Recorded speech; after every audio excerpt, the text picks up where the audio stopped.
प्रधानमंत्री नरेंद्र मोदी आज से 3 देशों की अहम विदेश दौरे पर रवाना हो रहे हैं। इस यात्रा के तहत वो जॉर्डन, इथियोपिया और ओमान का दौरा करेंगे। विदेश मंत्रालय के मुताबिक ये दौरा भारत के पश्चिम एशिया और अफ्रीका के साथ राजनीतिक, आर्थिक और कूटनीतिक संबंधों को नई मजबूती देने वाला है। ये दौरा ऐसे समय में हो रहा है जब वैश्विक स्तर पर भू राजनीतिक अस्थिरता और क्षेत्रीय तनाव बढ़े हुए हैं। भारत इस यात्रा के जरिए अपने भरोसेमंद साझेदार देशों के साथ रणनीतिक सहयोग को और गहरा करना चाहता है। व्यापार, निवेश, ऊर्जा, सुरक्षा और क्षेत्रीय मुद्दों पर इस दौरान गहन बातचीत होगी। प्रधानमंत्री मोदी अपने दौरे की शुरुआत 15 दिसंबर को जॉर्डन से करेंगे। वो राजधानी अम्मान पहुंचकर जॉर्डन के राजा किंग अब्दुल्ला द्वितीय से मुलाकात करेंगे। दोनों नेताओं के बीच आमने सामने बातचीत के बाद प्रतिनिधिमंडल स्तर की वार्ता होगी। भारत और जॉर्डन के बीच कूटनीतिक संबंधों के 75 वर्ष पूरे हो रहे हैं। ऐसे में यात्रा ऐतिहासिक मानी जा रही है।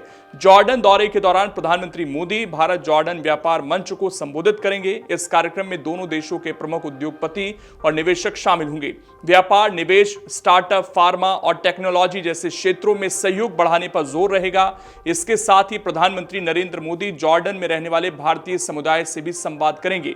युवराज के साथ वह ऐतिहासिक पेट्रा शहर का दौरा करेंगे, जो भारत और जॉर्डन के प्राचीन व्यापारिक संबंधों का प्रतीक माना जाता है। जॉर्डन के बाद प्रधानमंत्री मोदी 16 से 17 दिसंबर तक इथियोपिया के राजकीय दौरे पर रहेंगे। ये उनकी पहली इथियोपिया यात्रा होगी। यहां वो प्रधानमंत्री अबी अहमद अली से मुलाकात करेंगे और द्विपक्षीय संबंधों के सभी पहलुओं पर चर्चा करेंगे। प्रधानमंत्री मोदी इथियोपिया की संसद के संयुक्त सत्र को भी संबोधित करेंगे, जिसे भारत अफ्रीका संबंधों के लिहाज से बेहद अहम माना जा रहा है। इथियोपिया दौरे के दौरान कई अहम समझौते ज्ञापनों पर हस्ताक्षर होने की भी संभावना है। भारत इस यात्रा के जरिए अफ्रीका में दीर्घकालिक और भरोसेमंद साझेदार के रूप में अपनी भूमिका को मजबूत करना चाहता है। एजेंडा 2063 के तहत अफ्रीका की विकास प्राथमिकताओं को और वैश्विक मुद्दों पर भी बातचीत जो है वो होगी।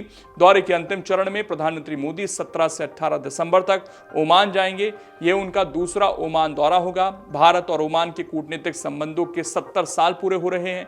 इस दौरान भारत ओमान व्यापार, आर्थिक साझेदारी समझौते पर खास फोकस रहेगा, जिससे दोनों देशों के बीच व्यापार और निवेश को नई दिशा मिलने की उम्मीद है। कुल मिलाकर प्रधानमंत्री नरेंद्र मोदी का ये 3 देशों का दौरा भारत की वैश्विक कूटनीतिक, आर्थिक रणनीति और अंतर्राष्ट्रीय प्रभाव को मजबूत करने की दिशा में एक अहम कदम माना जा रहा है। अगर आप ये वीडियो YouTube पर देख रहे हैं तो हमारे चैनल को सब्सक्राइब कर बेल आइकन दबाएं और Facebook पर देख रहे हैं तो हमारे पेज को लाइक करें।